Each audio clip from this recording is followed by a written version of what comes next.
Alright, hi Nixon. This is attempt number 2 of recording the video because I forgot my laptop and putting in the data for Desmos was such a pain on attempt number 1. Okay, so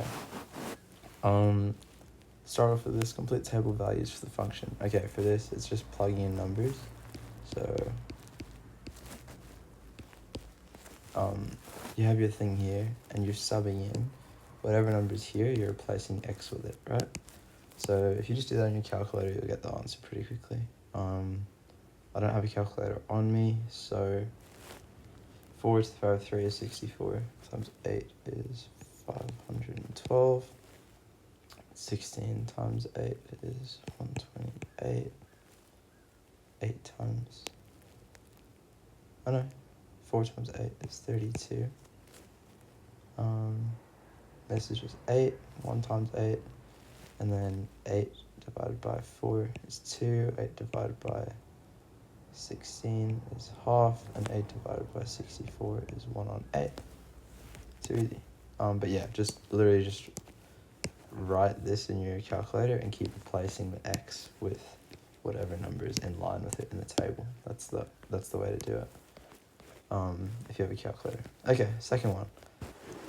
The table to the right shows the Canadian government's net debt in billions of dollars. Create a graphical model for the data. So since you already know how to plot the things in the table, obviously, I've just done that prematurely to save us time. And I'm adding an expression. And I'll use the expression that I think fits this best. So because of the nature of the data, let's just go back. It's important to read the question as well. Like, it looks like it grows, by pretty larger amounts each year. Like, if we just look at this goes up by 3, plus 6, plus 9, plus 20, plus 55. Like, the gap is getting larger and larger as you go down, which means that resembles an exponential function quite similarly. So we'll do a general form for the exponential function down here. So y1, our tilde, and then for an exponential, it's a, b, I think, to the power of x1. And there we go. You see it doesn't fit it exactly, but exponentials will rarely fit it exactly. Because they're a lot less predictable. So we've got that, and then our question is, bear with me here, what is the regression equation? Oh, okay. So that, as you know, you just take the a and the b down there, and you chuck it in the place of the a and the b up there. So 7 point, what was it? 7.6671.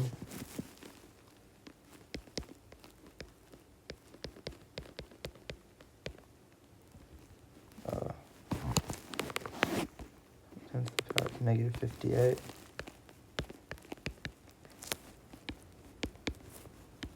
B equals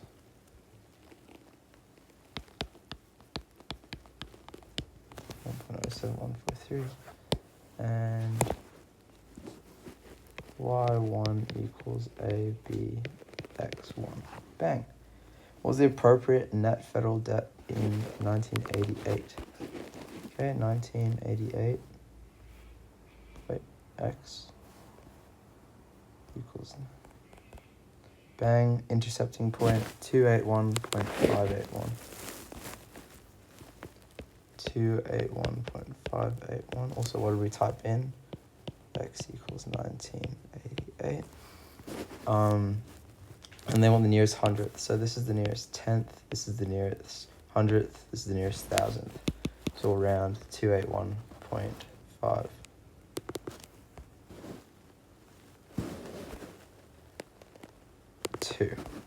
Sorry, I had a second. Yeah, this is not right. It's 18, not 81.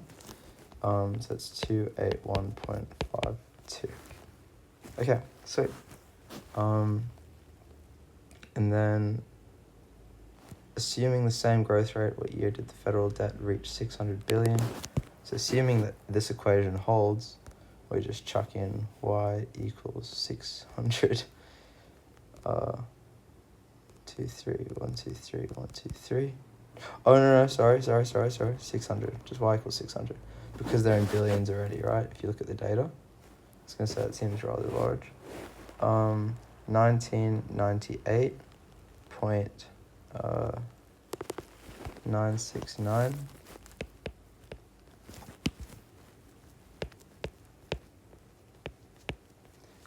Or they say an alternative answer is just saying or late 1988, 1998, sorry. But in general, like, it reaches it during the year 1998, right? So that's your answer. That should get the mark. And show what you typed in Desmo, sorry. Y equals 600 units in billions. And what I'm talking about when I say that is up here on the table, it says in billions of dollars. So when it says 17, it represents 17 billion. And also it says it here as well on the table, dollar billions. Okay. Scroll down, next question. The table to the right shows the approximate energy. Okay, I read through the answer for this one, and I disagree with it completely because they flipped around the x and y to what I would have had. Oh, actually, now that I'm reading it, never mind. Okay, this is so counterintuitive. This is a really good lesson. I've just figured it out. Okay, so cross, and cross. And then please tell me, oh, I can edit this. That's so useful. Y2, X2. Oh, first column can't be Y? Okay, then I'll just do it backwards like this. Undo. Sweet. So everything's going to be backwards for our equation, but that's just because the data is flipped around. But the reason it's flipped around is usually the thing that scales, like this is +1. This is +1. The thing that scales regularly is what you would think you put on your x-axis, and the thing that scales really irregularly, like 1, 9, 3, 7. And then I'm not even going to bother with the rest of them. They add by like weird numbers, right? You think, oh, that's your y-axis. But in this case, the amount of energy released is what determines the magnitude of the earthquake, right? You first figure out the amount of energy released, and then that determines the magnitude of the earthquake. So the independent is actually the amount of energy released. The dependent is the magnitude. So even though this one scales normally on this side, the one actually influencing is this side, and the one being influenced is this. So they are correct. I take back my harsh words earlier. So in that case, let's have a look at the data. What does it look like? Oh, no, I'm going to have to redo this table super quick. Damn it.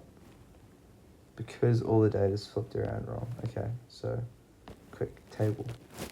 63, 2,000, 63,000, 2 million, 63 million, and then 2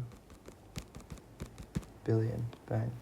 0, 1, 2, 3, 4, 5. Okay, I do not have the time to retake this video if you can't tell by me rushing through it. Okay, let's have a look. There's no way I've just done the same table again. Oh my word, I'm so sorry, Nixon. I'm terrible at maths.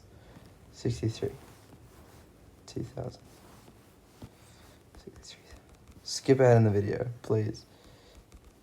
I'm sure you would have done that already, actually. I forgot you can just skip ahead. I shouldn't actually stress so much about the timing of the videos.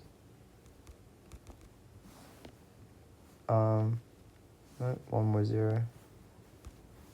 Sweet. And then 0, 2, 3, 4, 5, x. Okay, bang. Okay, now plus There we go. That's the data I was looking for. So this seems really weird, but we know that if it has this sort of shape, I'll go back to this so I can draw. If it has this sort of shape, then it's logarithmic, right? That's what we learned in part 1. If we go all the way up to there, this graph is logarithmic. So, come back down again. So knowing that, we're going to put in the general form for a logarithmic graph, which is y2. And I'm doing y2 because that's what it says at the top of my table. ax 2. Oh wait, sorry, log ax2. So a log, where's ln? Oh, please. Oh, functions. Okay, there we go. Oh, yeah, so you click on functions. This is good. It's good to learn this. Learning with me. And ln x2 and close bracket plus b. Bang. Okay, also, notice the plus b, how big a difference that makes. This is the same shape, but it's lower down. And then if I go plus b, it allows it to move the graph up to the appropriate height. And that suits the data perfectly. Come over here. Sketch the data. Like, it's just, the way they do it is they just do a box. And then you just draw, like, data just looks like that. Determine the equation of the logarithmic. So, you have y1 a ln x plus b. It's really good to learn all these general forms. So learn logarithmic, learn cubic, learn polynomial, learn linear, and exponential. And I think that's it from what I've seen so far. And then you can put any of them into Desmos. A equals 0.289502 and b equals negative 1.19977. Bang. And that's all that they say you need for the mark, so we'll stick with that. I still haven't figured out the domain and range thing, because up here they say the range is between 0 and 10, which clearly it goes between 0 and 5, so I don't know where they figure that out from, but whatever. Determine the magnitude of the 1960 earthquake in Chile to the nearest 10th. Okay, so 1960 released 1.1 times 10 to the power of 16 of energy. It says that in the question. So X is our energy. So X equals 1.1 times 10 to the power of 16. Sweet. And holy smokes, where is this thing? Oh wait. Oh no, that's right.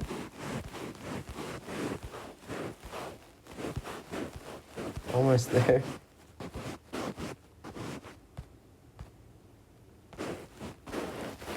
Okay, something here is wrong.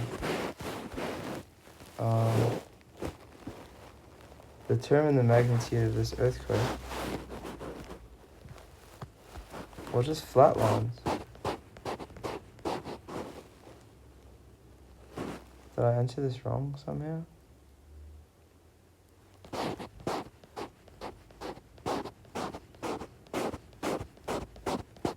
Let's try something else. Let's say y equals 10. Go back here. Oh, it never reaches it.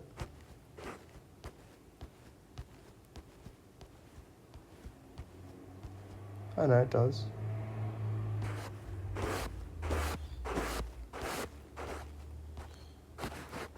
Damn, this is a big waste of time. I'd skip forwards if I were you. In theory, this should be right. somewhere down here.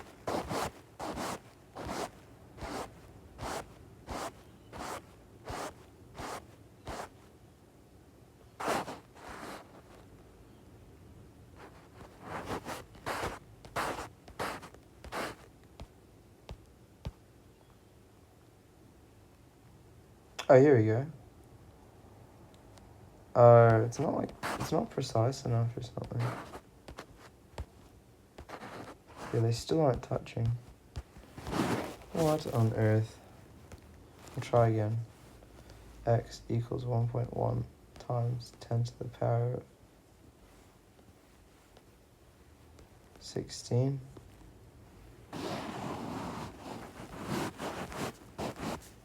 Which is somewhere here. How is it 0, dude? Oh, it's looking at the wrong interception. I want this one. Thank you. Okay, 9.493. Make sure you click on the other line. That was so annoying. I should have figured that out earlier. Click on the line that you're originally looking at, the regression equation line. Okay, 9.493. We got there. 9.493. And that's just 9.5. And what did we enter? X equals 1.1 times 16. Okay, I think that's it. Sweet. There you go.